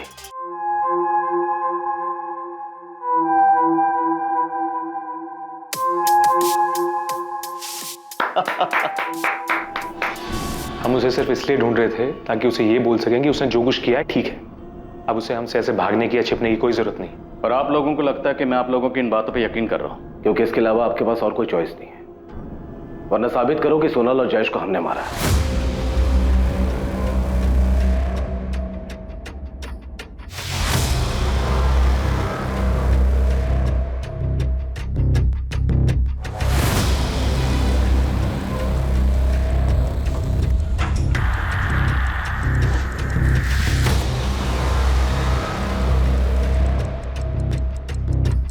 अमित, हम कब तक ऐसे भागते रहेंगे? भावना, बस कुछ दिन और। अमित, मुझे लगता है हमें यहाँ से कहीं दूर चले जाना चाहिए। अपने नाम बदल लेने चाहिए ताकि कोई हम तक पहुंच ही ना पाए।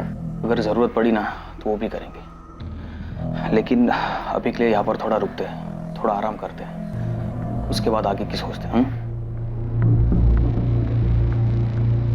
आई एम सॉरी सर, मैं जानता हूँ आप लोग पुलिस ऑफिसर्स हैं और अपनी कार्यवाही कर रहे हैं, लेकिन मेरा काम यह है कि मेरे पास घर से भागे जो कपल्स आते हैं मैं उन्हें अपने यहाँ सुरक्षित रखूं और उन्हें गारंटी दूं कि उनकी डिटेल्स किसी को नहीं दी जाएगी। शेखर भाटिया, हमारे पास इन्फॉर्मेशन है कि सोनल और जयेश का मर्डर अमित और भावना ने किया।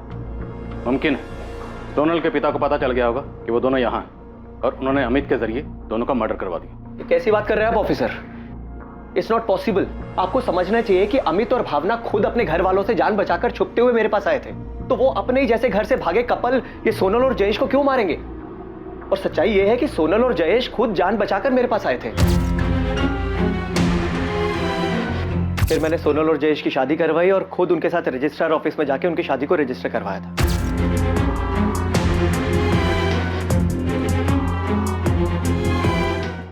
सर 19 अक्टूबर से 2 नवंबर पूरे 2 हफ्ते वो यहीं पर मेरे दिए रूम में रहे, और जब वो यहाँ से जाने लगे तो मैंने उनसे पूछा भी था कि क्या उन्हें पूरा यकीन है कि यहाँ से बाहर जाकर वो लोग सेफ रहेंगे, क्योंकि पता नहीं क्यों मुझे उनके लिए डर था।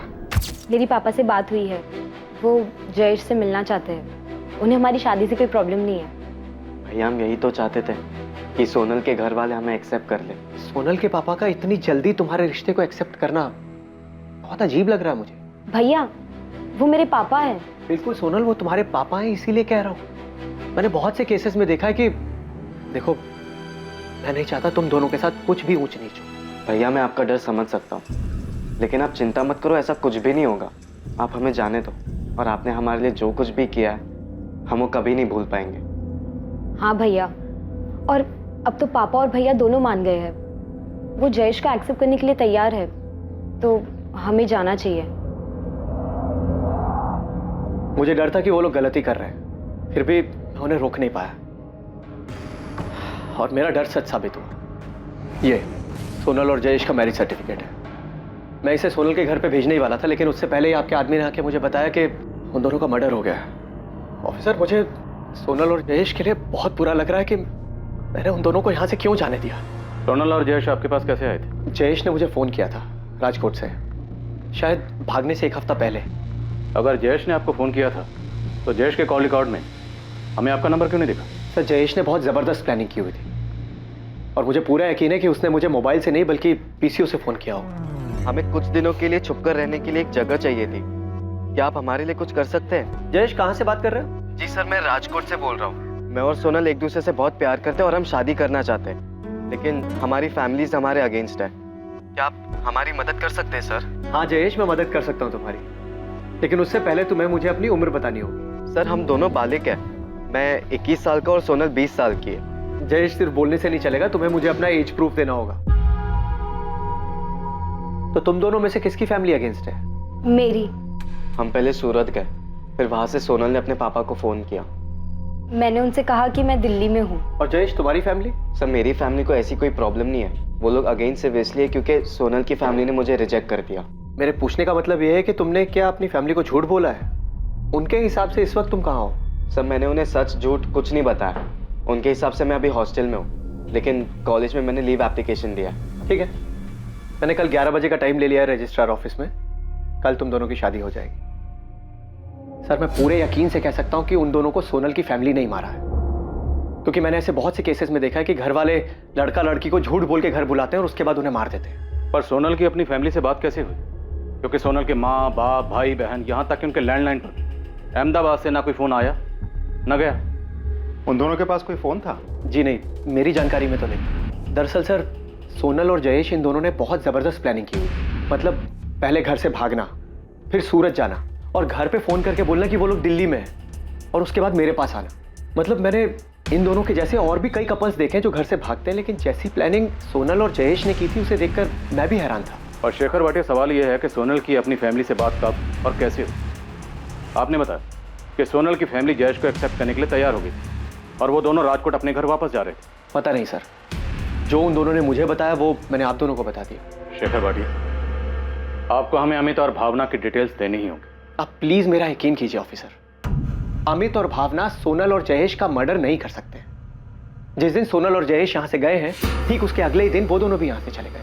अगर तुम ऐसे डिटेल्स नहीं दोगे तो हम मजिस्ट्रेट का ऑर्डर लेकर आएंगे, और हम नहीं चाहते कि हम ऐसा करें। आप अच्छे इंसान हैं, अच्छा काम करें, हम भी अपना काम करें। हमें किसी भी तरह से सोनल और जयेश के कातिल तक पहुंचना। अगर इन दोनों का कत्ल सोनल के बाप और भाई ने भी किया तब भी उनके खिलाफ हमें सबूत चाहिए होंगे, और हमारे पास पुख्ता इन्फॉर्मेशन है कि सोनल और जयेश के मर्डर में अमित और भावना शामिल हैं।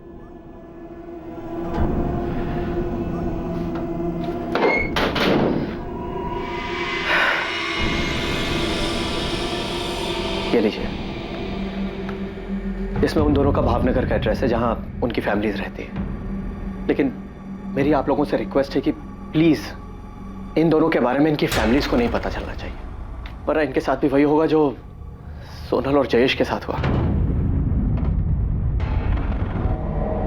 सर, राजकोट में बैठे जयेश को शेखर भाटिया के बारे में कैसे पता चला कि उनकी मदद कर सकता है? इस शेखर भाटिया की ना कोई वेबसाइट है, ना ऑफिस है, ना कोई प्रचार है। फिर कोई तो था जो उनकी मदद कर रहा था। इतनी प्लानिंग कि सूरत जाएंगे और दिल्ली बताएंगे, मोबाइल फोन यूज नहीं करेंगे, और फिर शेखर को कांटेक्ट करना। रुपेश, हम कुछ तो मिस कर रहे हैं। सोनल और जयेश के लिए हम जिम्मेदार हैं। हमसे ही सोनल के पापा और भाई को पता चला कि फोन दिल्ली से नहीं सूरत से आया था। नहीं सर, आप फिजूल में अपने आप को जिम्मेदार ठहरा रहे हैं। मुझे लगता है ये सारा प्लान पहले ही बन चुका था। उनके घर से भागने के बाद ही उनका मर्डर, सब कुछ। सर, मुझे ये समझ में नहीं आ रहा है सोनल ने अहमदाबाद से अपने पापा के साथ कब और कैसे बात की? शरद राजपूत ये सामने से कबूल करने आया था। कहीं इन्फॉर्मेशन के नाम पर इसने हमें घुमा तो नहीं दिया? मैं आपको घुमाऊंगा? तुम्हारी बहन जैसी सोनल को तूने 10 लाख लेके जाने दी, पर ये नहीं पूछा कि कहां जा रही है। मैंने नहीं पूछा सर, क्योंकि मैं ऐसी बात जानना ही नहीं चाहता था जो मुझे मजबूरी में किसी को बतानी पड़े, जिसकी वजह से सोनल मुसीबत में आ पड़े। जयेश परमार अहमदाबाद के शेखर भाटिया को कैसे जानता था? मैं किसी शेखर भाटिया को नहीं जानता। शेखर भाटिया? ये कौन है? तुम्हारे जैसे घर से भागने वालों की मदद करते हैं। शादी, मैरिज सर्टिफिकेट से लेकर चुप कर रहने की जगह तक का इंतजाम कर देगा। फोन कर लेना इसे।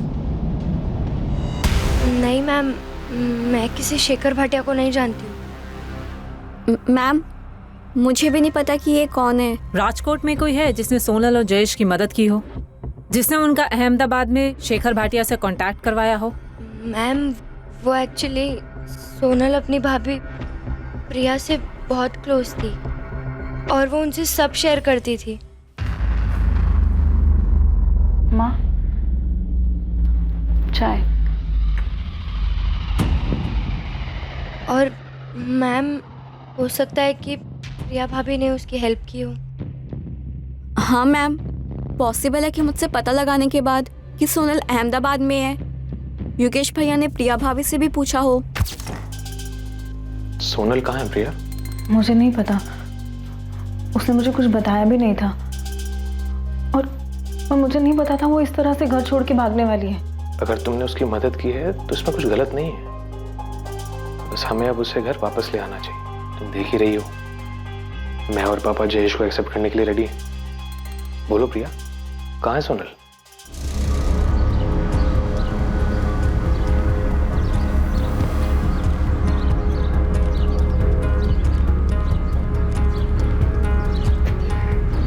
प्रिया, गाड़ी में बैठो। इस बार बातचीत थोड़ी लंबी चलेगी। सेठ, अंदर आ जाओ। हाँ। सेठ, आज सुबह पुलिस वाले मुझे पूछताछ के लिए लेके गए थे। 36 तरीके से 36 सवाल पूछा उन्होंने। ये भी पूछा कि आपके और योगेश के पास कोई दूसरा नंबर है क्या। और सेठ, मुझे मुझे नंबर देना पड़ा, वरना वो लोग मुझे छोड़ते ही नहीं। भीखा भाई जी, आप मेरे सबसे ईमानदार आदमी हो। जी सेठ, आपको कोई शक है? नहीं नहीं, शरद पे मुझे गुस्सा नहीं है, उसने जो किया सो किया। पर इस बात का दुख है कि जब सोनल यहां पर आई थी तभी आपको मुझे फोन करके बता देना चाहिए था। मुझे कैसे पता होता सोनल बेबी ये सब करेगी? वो आपकी लाडली भी थी। अगर उसने कहा कि उसे आराम करना है, केबिन खोल दो, तो मैं मना कैसे कर सकता सेठ?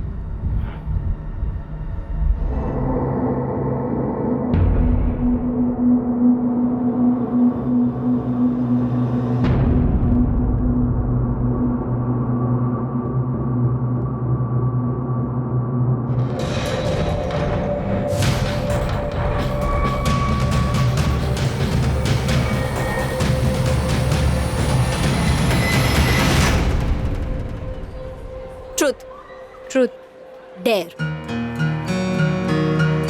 ओह डेयर। तुझे वो जो रेड चेक शर्ट में लड़का दिख रहा है, तुझे उसके टेबल पर जाना है। वहाँ पर जाकर उसकी कोल्ड ड्रिंक पीनी है, समोसा खाना है, उसका नाम और फोन नंबर लेकर आना है, फिर वापस यहाँ आकर उसको फोन करना है। ये कोई डेयर नहीं है, ये तो एक पूरा चैप्टर है। बस सोनल रहने दे, हमें पता था कि एक तो तू खुद डेर लेगी, फिर तुझसे कुछ नहीं होगा। ठीक है, ये भी कर लेती हूँ। Let's see.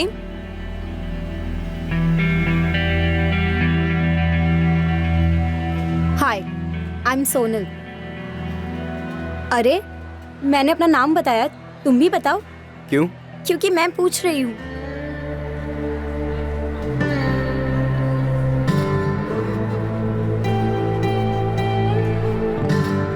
एक्सक्यूज मी, क्या चल रहा है ये सब? समोसा तो बहुत टेस्टी है। तुम जो ये अपना समझ के खा रही हो ना, इसके मैंने पैसे भरे, फ्री का नहीं है ये। एक काम करो, काउंटर पे जाओ, एक और कोल्ड ड्रिंक और समोसा ऑर्डर करो और सोनल का नाम ले लेना, तुमसे पैसे नहीं पूछेंगे। थैंक यू, बट नहीं चाहिए। तुम ये भी खा लो और ये भी पी लो। अरे अब हेलो, अब तक तो बेसिक इंट्रो भी नहीं हुआ, अपना नाम तो बताओ। क्यों बताऊं मैं तुम्हें अपना नाम? कौन हो तुम? अभी तो अंदर बताया, मेरा नाम सोनल है। अच्छा, एक्चुअली ना मुझे ना डेयर मिली थी, प्लीज अपना नाम और नंबर दे दो, वरना मेरी दोस्त ना मेरा जीना मुश्किल कर देंगे। मैं ना ही तुमको अपना नाम बता रहा हूँ और ना ही मैं तुमको अपना नंबर दूंगा। अरे प्लीज टेंशन मत लो, मैं तुम्हें क्रेडिट कार्ड बेचने के लिए फोन नहीं करूंगी, दे दो ना नंबर। समोसा और कोल्ड ड्रिंक तो तुमने देख लिया, नाम जयेश परमार और ये है उसका phone number.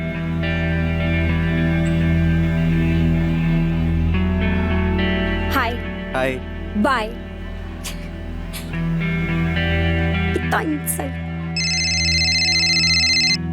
Hello hi hello.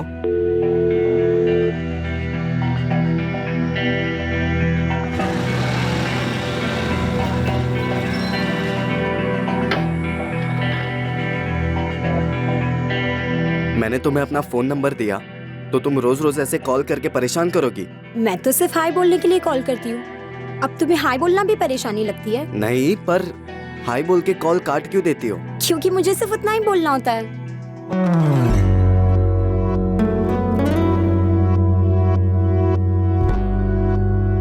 ओह, तो तुम्हें भी कुछ बोलना होता है? वैसे अगर बोलना हो तो तुम मुझे वापस फोन कर सकते हो, मेरा नंबर तो है ही तुम्हारे पास। एक रिश्ता जो मजाक से शुरू हुआ था बहुत जल्द प्यार की शक्ल ले चुका था। ऐसा प्यार जो ऊंच नीच या पैसा नहीं देखता था।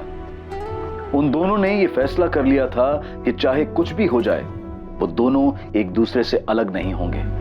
मैंने सोनल और जयेश की भागने में बिल्कुल मदद नहीं की थी, और अब लगता है कि काश कर दी होती। रिया, तुम अब भी उनकी मदद कर सकती है, ये बताकर कि तुम्हारे पति योगेश और तुम्हारे ससुर देवांग पटेल ने उन दोनों को कैसे मारा और उन दोनों तक कैसे पहुंचे हो। उन्होंने ऐसा कुछ भी नहीं किया मैम, उन्होंने नहीं मारा है। रिया, जुर्म छुपाना भी एक बहुत बड़ा जुर्म है।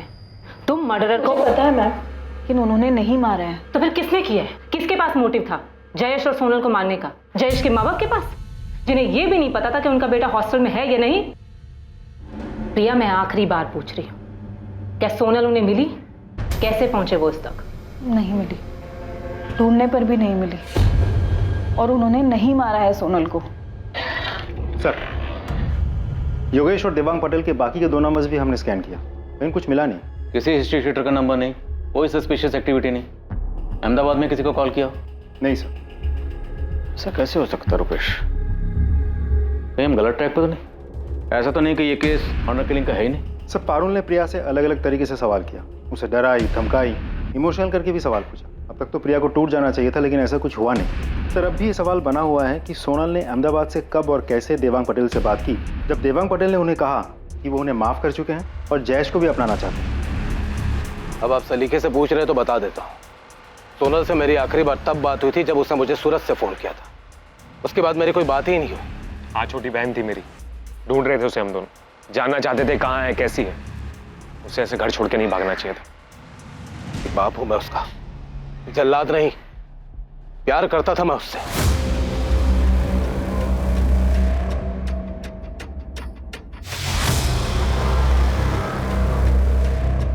सर, शमशेर का फोन आया था। उसने भावनगर में अमित के किसी दोस्त के जरिए अमित दवे और भावना राठौड़ का पता लगा लिया है। कहाँ है वो दोनों? अहमदाबाद के किसी लॉज में छुपे बैठे हैं। क्या सोनल और जयेश की हत्या वाकई इतनी सफाई से की गई थी कि पुलिस को उनके हत्यारे के खिलाफ कोई सबूत नहीं मिलने वाला था? क्या अमित और भावना इस हत्याकांड की सच्चाई को रोशनी में लाने वाले थे? क्या उन दोनों ने ही सोनल और जयेश के कत्ल की साजिश रची थी? सर, हम दोनों बालिग हैं और हमने अपनी मर्जी से शादी की है। सर, आप अगर हमें हमारे घर वालों के पास भेज देंगे तो वो हमें पक्का मार देंगे। तो खुद को बचाने के लिए तुम लोगों ने सोनल और जयेश को मारा, ताकि जब जली हुई लाशें मिले तो सबको यही लगे कि तुम लोग मर गए और उसके बाद तुम लोग आजाद हो जाओ। यही प्लान बनाया था ना तुम दोनों ने? ये आपको किसने बताया? ये छोड़, आगे बोल। ये आपको राशि ने बताया? जिसने भी बताया हो, प्लान तो तुम्हारा ही था ना। सर, आप उस राशि की बातों में आ गए। हम ऐसा क्यों करेंगे? बेचारे सोनल और जयेश भी हमारी तरफ अपने पापा के डर से अपने घर से ही भागे हुए थे सर। और हम सब, यहाँ तक कि राशि और उसके हस्बैंड रौनक भी शेखर भैया के घर पे अहमदाबाद में छुपे हुए थे, और हम सब ने साथ में मिलकर बहुत अच्छा टाइम बिताया सर। हम क्यों मारेंगे सोनल और जयेश को? उनकी तो नई नई शादी हुई थी, हमारी तरह वो भी बहुत खुश थे और हम सब अच्छे दोस्त बन गए थे। और सर, मुझे मालूम है आपको ये राशि नहीं बताया, क्योंकि मैंने राशि को बताया था। तो खुद को बचाने के लिए किसी को भी मार दोगे? ऐसा मैं नहीं, अमित कह रहा था। अरे यार, मैं तो मजाक कर रहा था यार। देखो, हम सब की हालत क्या है, हम ऐसा क्या करें कि हमारे घर वाले हमारा पीछा करना छोड़ दें। तो बस मैं ऐसे ही फालतू की आइडियाज फेंक रहा था यार। और मैंने कहीं पे देखा हुआ था कि 2 लोगों की लाश मिलती है और लोग उन्हें किसी और की समझ लेते हैं। तो तुमने सोचा तुम किन्हीं 2 लोगों को मार दोगे और तुम्हारे घर वाले सोचेंगे कि तुम और भावना मर गए? अरे यार, वो तो मैंने ऐसे ही बोला था यार। क्या मैं सच में ऐसा करूंगा? सर, मैंने ऐसे ही बोला था उसको, लेकिन राशि ने कुछ ज्यादा ही सोच लिया था। इसलिए आप लोगों को उसने बोला कि हमने सोनल और जयेश को। सर, सोनल और जयेश के मर्डर के बाद तो हम खुद डर गए थे। जैसे ही हमने नेट पे पढ़ा उनके मर्डर के बारे में, हमने अगले ही दिन शेखर भैया का रूम छोड़ दिया। फोन है तुम दोनों के पास? हाँ सर, हमने अहमदाबाद से प्रीपेड सिम कार्ड खरीदे थे। दोनों अपना नंबर दो। शेखर भाटिया, जिसने तुम लोगों को छुपने की जगह दी थी, उसने हमें बताया कि सोनल की अपने पापा से बात हुई थी। सोनल के पेरेंट्स जयेश को एक्सेप्ट करने के लिए राजी थे, इसलिए सोनल और जयेश राजकोट वापस जा रहे थे। जिस दिन उन दोनों का मर्डर हुआ उस दिन तुम दोनों वहीं थे। तुम लोग क्या जानते इस बारे में? सर, जहाँ तक मुझे पता है सोनल की अपने पापा से कोई बात नहीं हुई थी। तुम्हें पता है कि सोनल कहाँ जा रही थी? सर, मैं और अमित तब शेखर भैया के रूम पे ही रह रहे थे जब सोनल और जयेश वहाँ से गए। सोनल बता रही थी कि वो गांधीनगर शिफ्ट हो रहे हैं। एरिया का तो अभी पता नहीं, लेकिन गांधीनगर में कहीं लेंगे घर। अच्छा, अपना खुद का? खुद का तो अभी नहीं देख रहा, अभी फिलहाल रेंट पे शायद बात चल रही है बस। गुड यार, all the best Sonal. Thanks यार, बस एक बार घर ले ले और सब कुछ सेट कर ले, फिर मैं तुम्हें फोन करती हूँ। आना तुम दोनों। बिल्कुल, पक्का आएंगे। सोनल और जयेश गांधीनगर में घर रेंट पे ले रहे थे? हाँ सर। कौन दिलवा रहा था? पता नहीं सर, सोनल और जयेश ज्यादा कुछ बताते नहीं थे। सर, कोई तो था जो उन्हें वहाँ घर दिलवा रहा था। क्या? गांधीनगर में घर रेंट पे? मतलब वो राजकोट जा ही नहीं रहे थे? जी शेखर जी, ये अमित और भावना से अभी अभी हमें पता चला है। इसका मतलब उन दोनों ने मुझसे भी झूठ बोला। पर क्यों? शेखर जी, क्या आप हमें बता सकते हैं कि वो कौन है जो उन्हें गांधीनगर में घर दिलवा रहा था? नहीं सर, इस बारे में तो मुझे कोई आइडिया नहीं है। बल्कि अगर मुझे पहले से पता होता तो मैं खुद वहां जाकर चेक करता कि वहां सब ठीक है कि नहीं। उन्हें इस तरह से अपनी जिंदगी खतरे में नहीं डालने देता सर। एक मिनट भावना, तुमने अभी कहा कि वो गांधीनगर में शिफ्ट करने के बाद तुम्हें कॉल करने वाली थी। बस एक बार घर ले ले और सब कुछ सेट कर ले, फिर मैं तुम्हें फ़ोन करती। हाँ, उसने कहा था वो कॉल करेगी। और अगले दिन 3 नवंबर को जब हम शेखर भैया का रूम छोड़ के जा रहे थे, मैंने उसे कॉल भी किया था, पर उसका फ़ोन स्विच ऑफ आ रहा था। और अगले दिन पता चला कि उन दोनों का मर्डर हो गया। सोनल का फोन स्विच ऑफ आ रहा था? सोनल के पास फोन था? सोनल और जयेश दोनों अपना फोन राजकोट में ही छोड़कर गए थे? नहीं सर, फोन था। वो दोनों एक ही फोन यूज कर रहे थे। सोनल और जयेश का अहमदाबाद का फोन नंबर पुलिस को एक बड़ी सफलता दिलाने वाला था।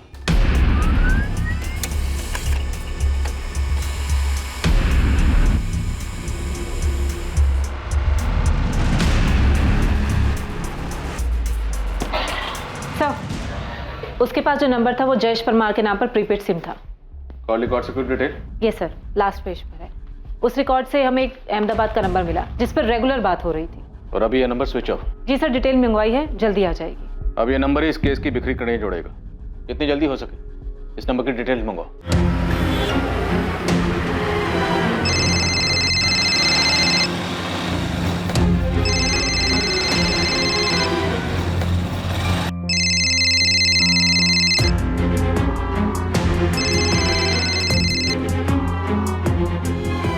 भरत राणा, तेरी सब इंस्पेक्टर रुपेश से फोन पे बात हुई थी।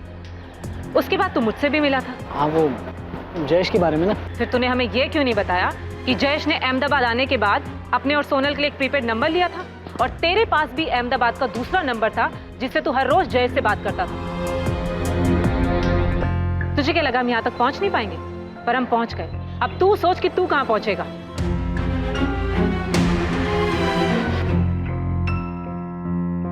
भागने की सोचना भी मत, कोई चांस नहीं।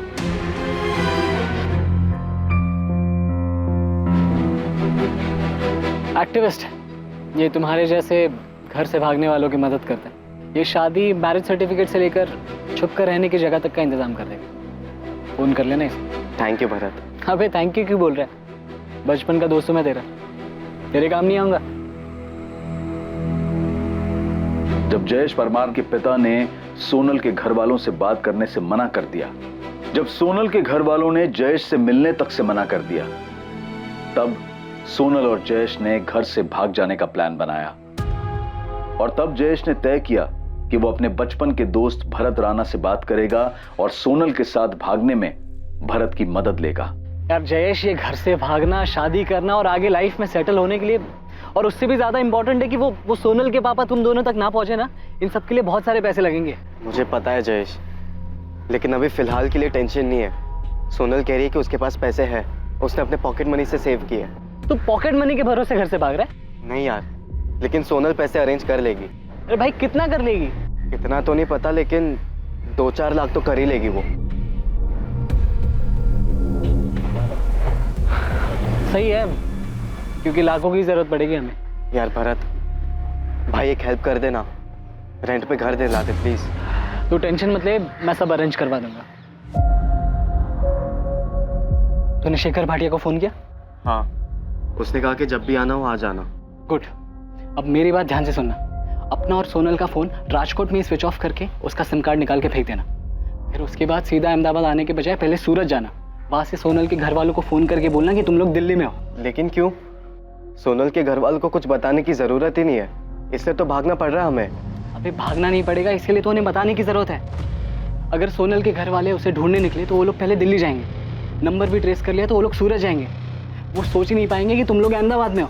अच्छा, ये सही है, तो फिर हम ऐसा ही करेंगे। भाई सब ठीक तरीके से करना है ना, तो उसके लिए प्रॉपर प्लानिंग और पैसों की जरूरत पड़ती है। प्लान मैं बनाता हूँ, तो पैसे का देख। वो 5 लाख का इंतजाम हुआ? हाँ वो हो जाएगा, इसलिए हम कल ही भाग जाएंगे। सोनल कह रही थी कि उसके पास 10 लाख है। 10 लाख? हाँ, वो कह रही कि वो 10 लाख रुपए लेकर आएगी। चल फिर तो टेंशन ही खत्म। सोनल और जयेश को अंदाजा भी नहीं था कि घर से भागने के उनके प्लान के अलावा एक और प्लान बना था, उन्हें लूटने का और शायद उन्हें मारने का भी।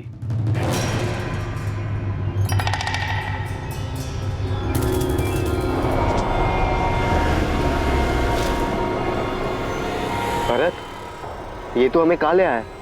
यहाँ पर मुझे कोई भी घर दिखाई नहीं दे रहा है। कैसे नहीं दिखाई दे रहा? कितना बड़ा घर है देख। यहाँ पे सिर्फ तुम दोनों ही रहोगे और कोई नहीं आएगा यहाँ।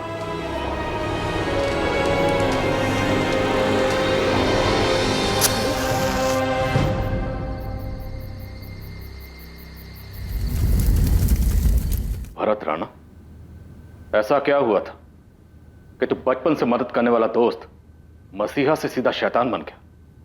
पैसे मिले थे दोनों को मारने के, किसने दिए? देवांग पटेल ने या योगेश ने? देवांग और योगेश ने लालच दिया था या फिर 10 लाख का लालच आ गया था जो सोना लेकर भागी थी?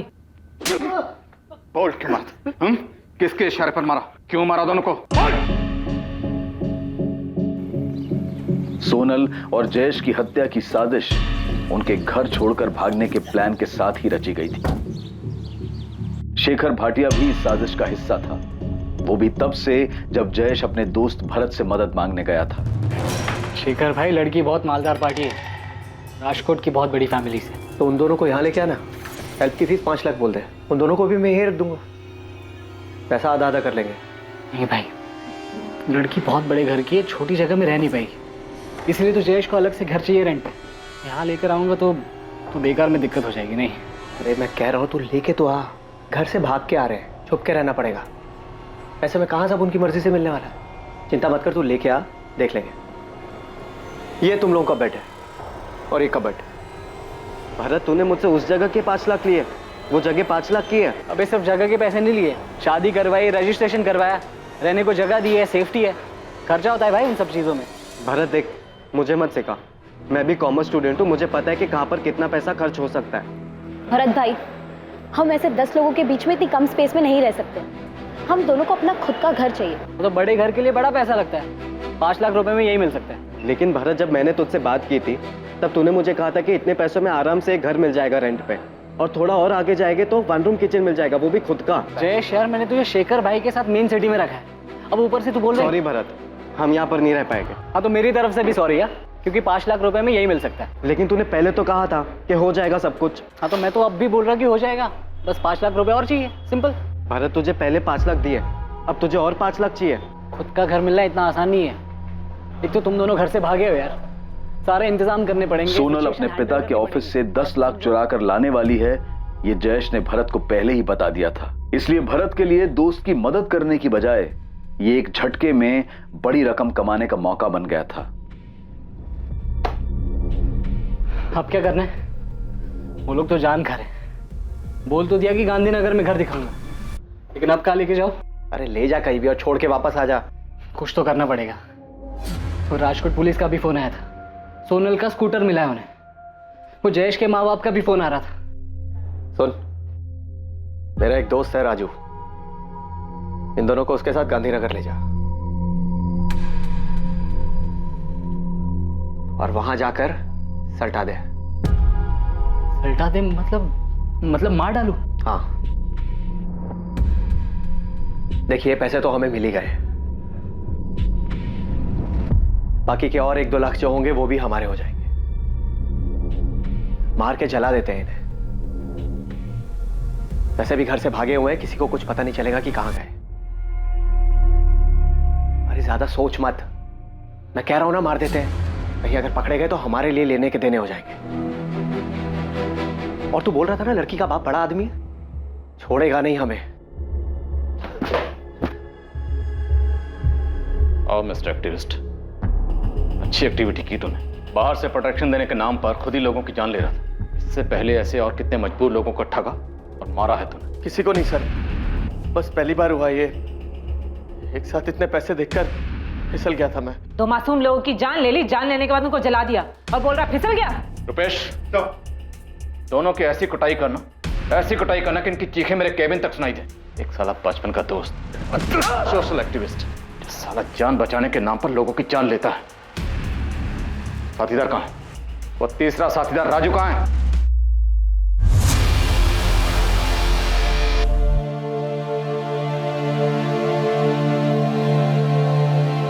इस प्रेम कहानी में प्रेमियों का घर से भाग जाना तो था, पर ऑनर किलिंग यानी कि सम्मान के लिए की गई हत्या जैसा कुछ भी नहीं था। 2 युवा प्रेमियों के परिवार वाले उनके घर से भाग जाने की प्लानिंग से अनजान थे। अनजान थे इस बात से कि एक दोस्त ने पैसों के लालच में उनके बच्चों को मारने का प्लान बनाया था।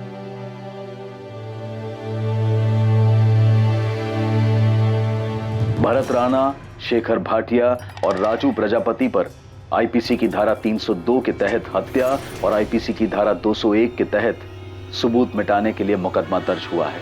भरत ने सोनल और जयेश की बॉडी से वो हर चीज निकाल ली जिससे उनकी पहचान हो सके, लेकिन सोनल की उंगली में मिली उस जली हुई अंगूठी ने उन्हें पहचान दिलाई। ठीक वैसे ही जैसे रूटीन चेकिंग में सोनल के स्कूटर ने इस मर्डर केस का खुलासा किया था। लालच और भरोसा, ये दोनों एक दूसरे के विपरीत गुण हैं। अपने किसी करीबी को देखकर भी पता लगाना मुश्किल है कि उसके मन में क्या चल रहा है। इसलिए जब भी किसी को अपनी जिंदगी, अपना पैसा या फिर कोई अहम जिम्मेदारी दें तो सतर्क रहें। अब मैं अनूप सोनी आपसे विदा लेता हूं। कल कौन बनेगा करोड़पति के करमवीर एपिसोड के बाद आपसे फिर मुलाकात होगी एक और नए केस के साथ। और याद रखें, क्राइम और आपके बीच में सिर्फ इतना फर्क है कि आप कितने सतर्क हैं। सतर्क रहें, सुरक्षित रहें। जय हिंद। इस तरह के और भी एपिसोड देखने के लिए हमारे चैनल को सब्सक्राइब करें और बेल आइकन दबाना ना भूलें।